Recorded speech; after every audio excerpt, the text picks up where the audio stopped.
Hi, Calculus 1 students. So this is part of the makeup of the second class of the week 1. So now we're going to cover one-sided limits, okay?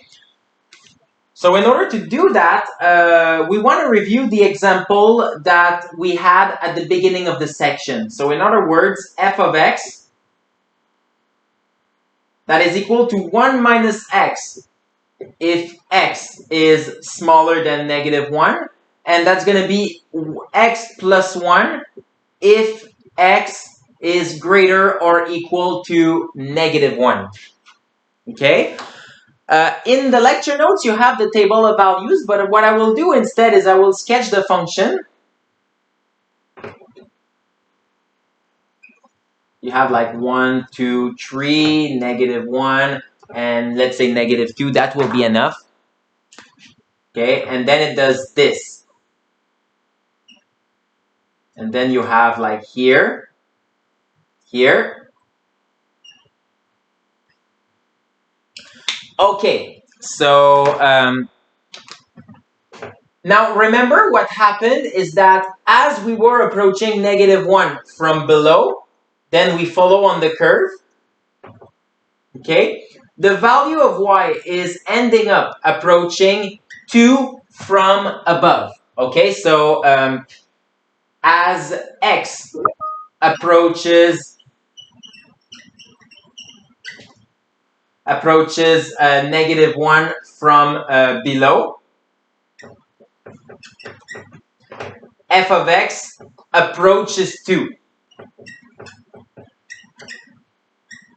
So as a result, we say that the limit as x is approaching negative 1, and we use that minus superscript of f of x is equal to 2. Now, as we do the same from above, okay, so like this. So in other words, we follow like what this function is approaching. The y value is approaching 0. So as x approaches negative 1 from above, f of x approaches 0.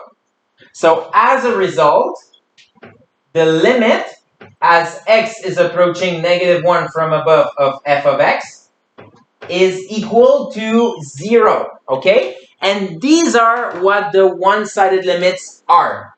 Okay, so I'm just going to write it here. These are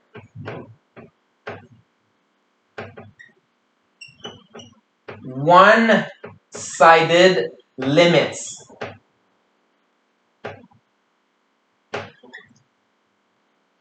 And I want to draw your attention on the fact that what's written in math over here means exactly the corresponding sentence.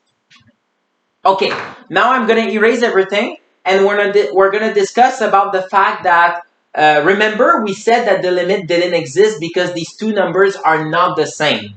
Okay? And this leads to a very important theorem. So let's actually write that down.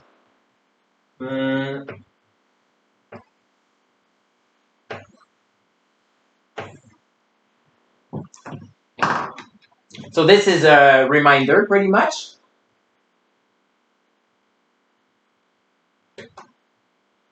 The limit as x is approaching negative 1 of f of x does not exist because f of x, so because the value, or because f of x approaches two different values. I think this is the best way to say it. Because f of x approaches two different values,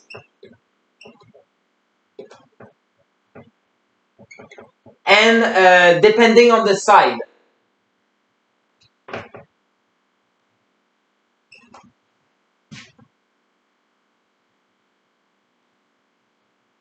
Okay? And these two different values are the 2 and the 0 that we discovered, right? So the limit as x is approaching -1 from below is equal to 0.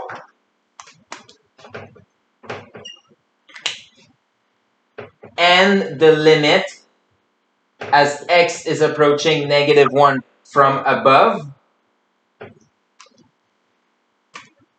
of f of x. Oh, from above it's equal to 0. From below it was equal to 2, right? It's actually still displayed by the graph over there. Okay, so as a result, we have an important theorem. So the two-sided limit, so limit as x is approaching a, let's say, of f of x, exists and is equal to L.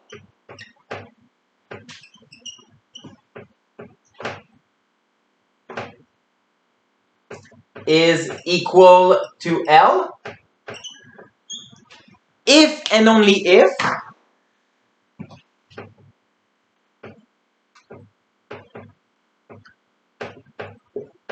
both both the limit from above and the limit from below, so like a from below of f of x, and the limit from above, so the limit as x is approaching a from above of f of x, exist and are equal to L.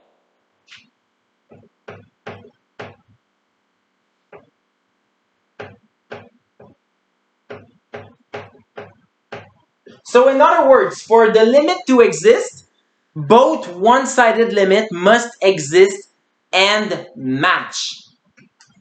All right, hopefully this was helpful. So my next video will be about vertical asymptote. So we will combine the notion of one-sided limit with the notion of an infinite limit. See you there.